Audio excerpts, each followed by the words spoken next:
Hi hello আসসালামু আলাইকুম guys. আশা করি তোমরা সবাই আল্লাহর রহমতে ভালো আছো, আমিও ভালো আছি। আজকে পেঁপে রান্না করব। তার জন্য এখানে এই যে একটা বড় সাইজের পেঁপে নিয়েছি ছোট সাইজের দুইটা আলু আর তেলাপিয়া মাছ,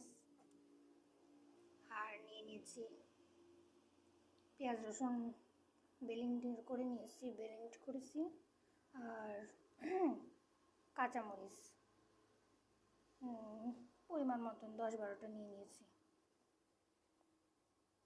গাইস কি আর বলবো, এই যে আলু আলু ছুলতে যে শুধু আলুই নয়, হাতও ছুলে ফেলেছি অবশ্য। আর তোমরা কমেন্টে জানিও লতিকা ভিডিও কার কার ভালো লাগে, আমার তো ভালোই লাগে। তো চলো শুরু করা যাক রান্না। আর হ্যাঁ, পেঁপে কিন্তু ভাপ দিয়ে নেওয়া লাগে, তো আমরা পেঁপে ভাপ দিয়ে নিব, পাশাপাশি মাছও ভেজে নিব।